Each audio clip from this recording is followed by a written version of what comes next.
Over 2 centuries ago, more than 200,000 Native Americans lived on the land that would later become California. They spoke over 300 dialects of as many as 90 different languages, making it the most linguistically diverse state in the U.S. Today, only about half of those languages are still with us. At UC Berkeley, the Hearst Museum of Anthropology houses the largest collection of California Native American artifacts in the world.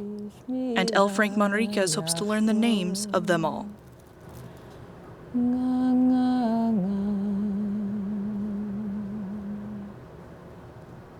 What I can get from language just from this pot is, all right, there's the clay. Where was the clay actually dug up? So that gives me a place and maybe a place name. Manriquez belongs to several California tribes. She has been visiting the archives for over 25 years, matching artifacts with language. It's the most concrete tie to language that there is.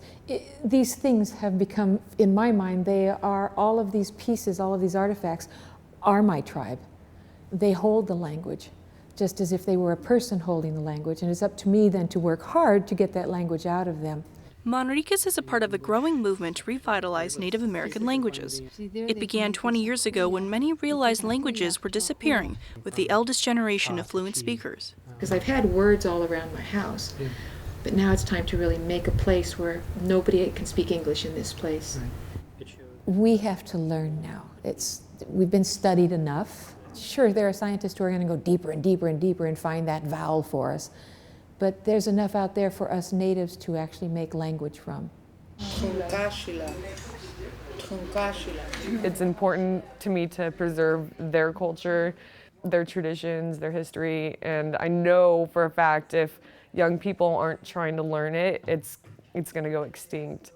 At the Intertribal Friendship House in Oakland, CHARLI O'Malley is part of a class learning the Lakota language. There's a lot of tribes now that are doing language revitalization, where people are going back and looking at like their old court documents and using that as basically their Rosetta Stone to learn the language. So I would hope that Lakota would never get to that point. The class is small, some Native American, some not, but all are committed to preserving Lakota. Normal rule is that the emphasis is on the second syllable. Janine Antoine teaches the class. She grew up in South Dakota, where she says older generations still speak Lakota, and school children are learning it. Hey, what's this? Say it again. Many of the California tribes were really negatively impacted with the gold rush, and the tribes were devastated, and a lot of the languages have been lost.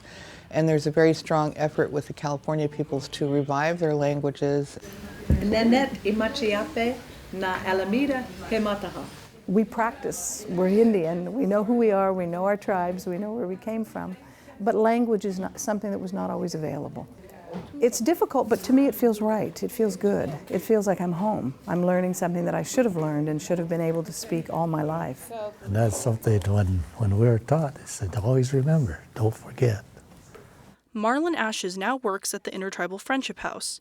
Originally from South Dakota, he says being fluent in Dakota helps him hold on to his tribal identity and hopes it will do the same for the younger generations.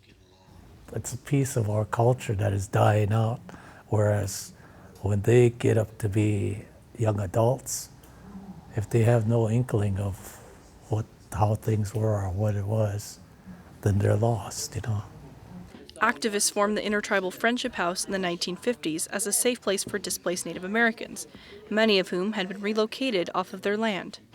Nobody within the United States was thinking about language. We were thinking more about survival. CHARLI Toledo and her family are from New Mexico. The life expectancy of a Native American in the United States is 48. And so those were the kinds of issues that were in our mind, not so much language. My oldest brother died at 52. He died at 42. He died at 48. And so that, then those are faces to those numbers.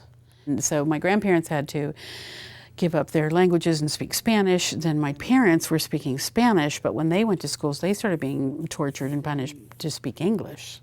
Couldn't speak Spanish in school. And so they wouldn't let us speak Spanish in the household because they wanted us to speak English. My grandmother had, so I remember talking to my mom about this the other day, and she would speak the language with her two oldest daughters, my aunts. Dean Hoagland works at the Susquehanna Intertribal Council in Napa with Toledo. And my grandfather would ask her, why are you speaking that language? You know, you have to learn English and you have to be proficient in, you know, today's world and educated in the English way. So I just wanted to smudge myself before I get on the road, take that trip, you know, bless myself that way. But for Hoagland, language remains a spiritual priority. And our prayers, you know, through our language is the one way that is most meaningful. Words are words, but it's really about what the spirit and the intent is. And so that's language is very powerful. You